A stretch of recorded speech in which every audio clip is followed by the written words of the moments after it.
There's a pattern I've seen time and again. A final move the narcissist makes when they can no longer pull your strings. It's not when you're weak that they pull it. No, it's when you've found your strength, when you've grown past their control, when you no longer jump at their commands or fold under their silent treatment. That's when they try it. One last dirty trick. When they see you standing too strong, too steady in who you are, they don't quietly walk away. They escalate. They look for a new way in because their entire identity depends on being the one in control. What that looks like is subtle at first. You'll notice it in their tone, how suddenly there's this desperate edge. It's not anger. It's fear disguised as aggression. They can't handle the thought that you've truly broken free from the cycle. And instead of facing that loss, they reach into their old, worn out playbook, flipping to the last page. It's always the same. They try to push you back under their shadow one more time. Yeah. And how do they do it? They'll provoke. They'll say things designed not just to hurt, but to make you doubt your growth. Words carefully chosen to make you question if you really are as strong as you feel. See, the narcissist isn't after peace. They're after dominance. When they feel it slipping, they have no interest in healthy closure or moving on quietly. No. What they want is to stir up chaos, to create a storm so loud that you forget the calm you've finally found. They'll poke at your past mistakes, bring up old wounds, things you've long since left behind. Why? Because they know if they can trigger just one emotional response, they regain some of that old power. It's important to recognize this for what it is a tactic of desperation. Don't mistake it for genuine feeling.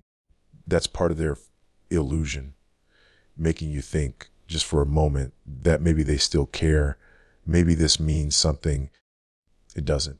What it means is they see their grip slipping and they're scrambling. They can't stand watching you walk forward without them. You stand there steady, but there they are in the background throwing words like daggers, hoping one might land. That's how it goes.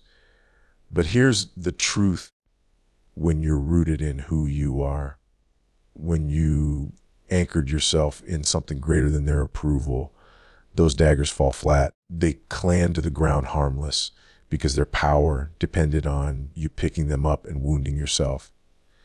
And now you don't pick them up anymore. The last trick isn't really about winning. It's about trying to make sure you don't win either.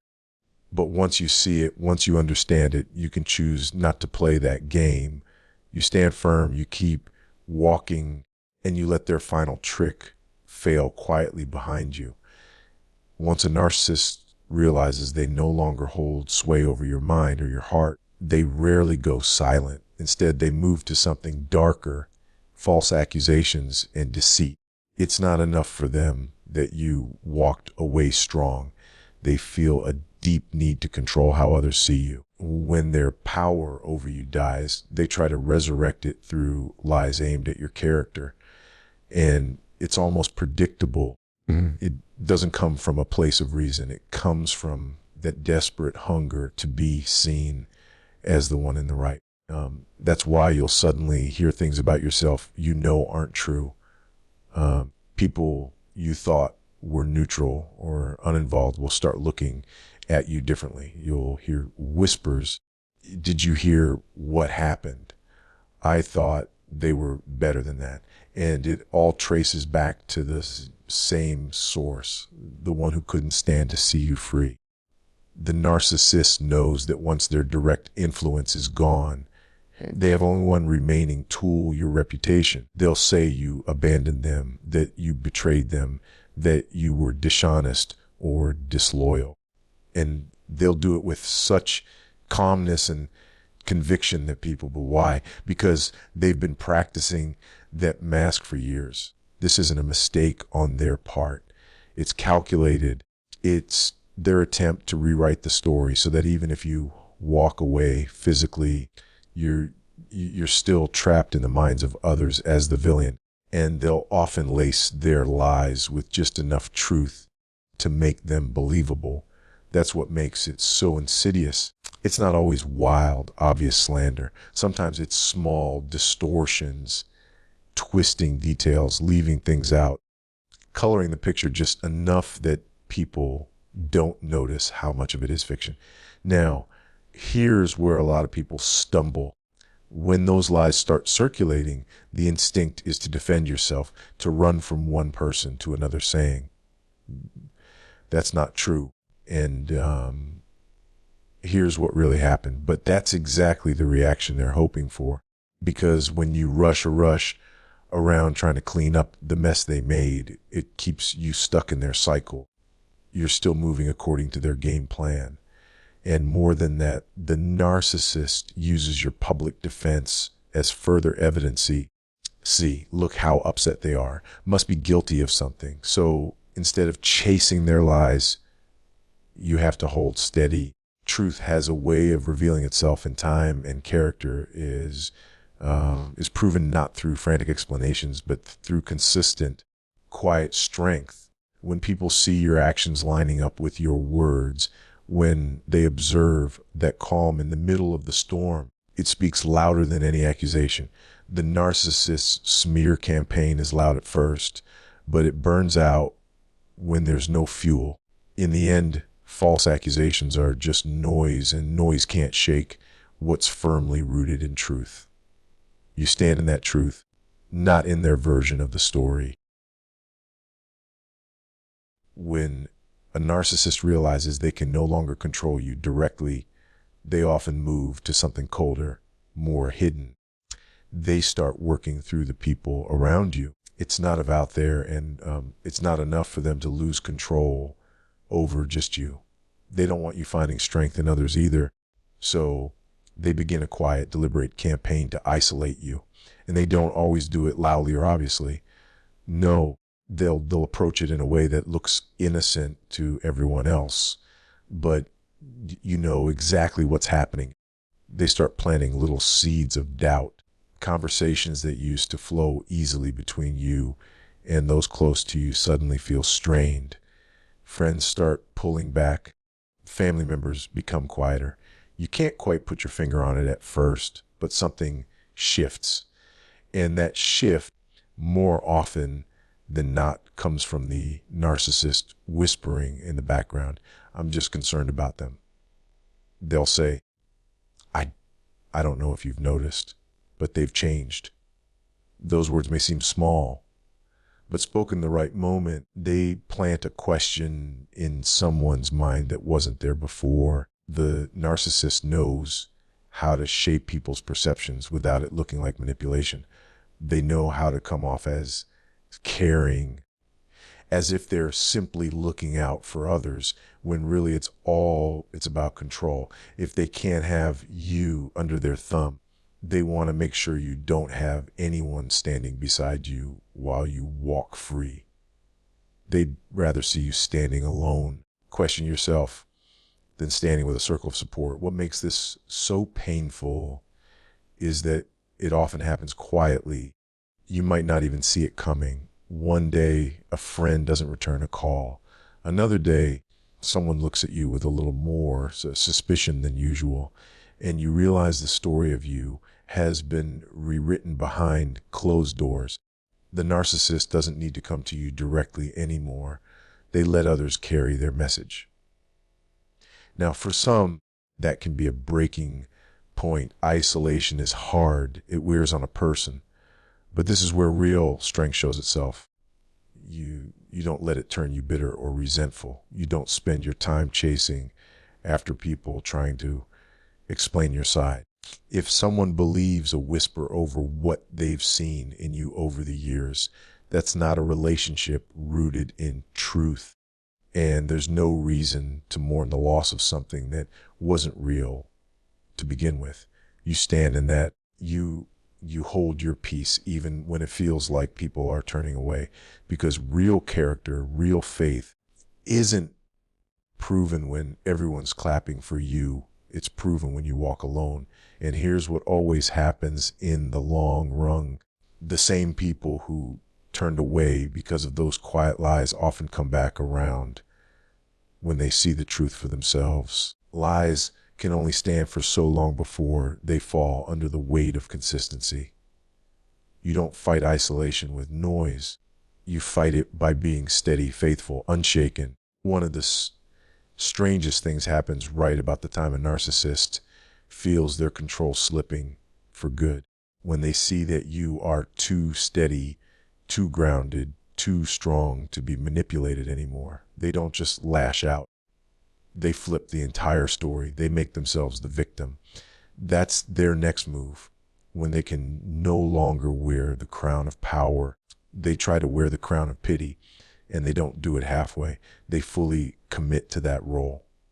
Suddenly, they're the one who has been mistreated, misunderstood, abandoned. It's almost shocking how fast it happens. One moment, they were criticizing you, demeaning you, trying to control you. The next moment, to everyone else, they're telling a story where you're the one who was cruel. You're the one who didn't care. It's as if everything they ever did to you has been wiped clean. And now they stand there with sad eyes, quiet words, and carefully placed comments that paint them as the person behind, the one struggling. And for people who don't know the whole story, it's easy to fall for. That's why it works. A narcissist's greatest weapon is not always anger or loud threats. Sometimes it's soft words spoken in just the right ear. Really? I really tried, but they gave up on me. I did everything I could, but they just wouldn't listen. They don't even have to get specific. Vague sadness draws sympathy faster than clear facts. And that's what they count on. The world loves a sad story. People lean in when someone's hurting, and the narcissist knows exactly how to perform that hurt in a way that looks real. But here's the truth. The only reason they play that part is because the first role didn't work. When they can't be the one in charge anymore, they want to at least be the one who looks innocent. And it's all about keeping you off balance. Because if you hear that narrative enough, if you see people starting to believe it, there's a part of you that might wonder, did I handle things wrong? Was I too harsh? Should I have stayed longer, tried harder? That's the trap. It's a carefully laid spiritual and emotional snare. That's why standing firm matters. You cannot let someone else's false story shake your foundation. People will say what they say, believe what they believe. But your peace doesn't come from the opinions of the crowd. It comes from knowing you walked in truth. When you know you acted in integrity, when you know you set boundaries, not out of cruelty, but out of necessity, then no amount of role switching or storytelling can undo that. Let them play the victim if that's the role they choose. You don't need to correct the script. You just keep living in a way that tells the real story. One of quiet strength, clear boundaries, and unshaken purpose. There's a moment that comes when a narcissist feels all their efforts slipping through their fingers. The control is gone, the influence is broken, and yet they don't walk away quietly. Instead, they aim for something deeper, something that hits right at the heart. They try to tempt you into reacting. That's their next move. They want you to get emotional, to lose your cool, to break character. Because if they can't control your life anymore, they still want control over your story. And they know nothing changes a story faster than watching someone strong suddenly snap. You'll notice how deliberate it is. The words they use, the tone they take. It's not random anger. It's measured. Sharp comments meant to cut deep. Things they know will strike a nerve. They'll bring up wounds you thought had healed, old failures, past mistakes. They don't care if it's cruel. They care if it gets a reaction. They'll do this in public sometimes, knowing others are watching, or they'll do it in private, hoping to push you into saying something they can repeat later. Either way, the goal is the same: to pull you down from that solid place you've built for yourself. What makes it even more dangerous is that this tactic plays on your own sense of justice. When someone lies about you, when they twist facts or spread rumors, it feels natural to want to set the record straight. But the narcissist counts on that. They're waiting for you to come charging in, voice raised, hands shaking, just so they can point and say, "See, look how unstable they are." And in that moment, the truth takes a back seat. People remember what they saw, not what they heard. That's why it's so important not to take the bait. As tempting as it is to fire back, to defend yourself with passion, wisdom says otherwise. You have to step back and recognize the trap for what it is. Silence in the face of provocation isn't weakness. It's strength under control. And not everyone will understand it. Some might even misinterpret your quietness as guilt. But over time, the difference between loud lies and steady truth becomes clear. There's also a deeper level to this. Beyond just your reputation, the narcissist wants to unsettle your spirit. They want to see you question yourself, to doubt your own progress, to wonder if maybe you're not as strong as you thought. That's where faith comes in. That's where being grounded in something larger than public opinion matters. When you know who you are and whose you are, you don't have to answer every false charge or meet every sharp word with one of your own. You stand steady, you hold your peace, and you let time and truth do their work. Because when it's all said and done, the one who keeps walking forward without breaking stride speaks louder than the one throwing stones from behind. There's something many don't realize until they've really walked through it. When a narcissist has tried everything else, when they've lied about you, isolated you, flipped the script to make themselves the victim, and tried even to pull you into an emotional reaction, and all of it has failed, there's still one last card they reach for. It's not just about your reputation anymore. It's not even about the people around you. It's about you and your own sense of purpose. That final dirty trick is spiritual. They want to shake your foundation by making you question your calling, your direction, your very reason for standing strong. It doesn't look obvious at first. It creeps in quietly. A comment here, a thought there, a lingering feeling that maybe you've wasted time, or maybe walking away wasn't the right move. The narcissist knows that if they can't control your life anymore, the next best thing is making sure you don't feel confident about the life you've chosen. They'll suggest in subtle ways that you're lost without them, that the strength you've found is actually pride, that standing alone is a sign you're off track. They'll even twist spiritual language if they have to plant those doubts deeper. It's not about what's true. It's about making sure you never fully step into freedom. You start hearing those quiet lies in your own mind. What if I'm wrong? What if leaving this behind wasn't the right thing to do? What if all this strength is just stubbornness? And if you're not careful, you start to entertain those thoughts. That's exactly what the narcissist hopes for. It's a long game they're playing now, not with your actions, but with your sense of direction, your peace, your connection to your purpose. The way you counter that isn't by trying to outthink it or by leaning on the opinions of others to steady yourself. You counter it by staying rooted in what you know is true. You remember the journey that brought you to this point, the countless moments when you knew beyond any doubt that stepping away from their control was necessary and right. Yeah. You hold on to that clarity because it doesn't just come from emotion or circumstance. It comes from conviction. The final trap of a narcissist isn't loud. It's quiet. It's trying to leave you standing in silence with questions that steal your confidence. But you stand in that silence with certainty. You let the questions come, but you answer them with truth every time. Your purpose wasn't given to you by another person, so it can't be taken away them by either. That's the part the narcissist can't touch.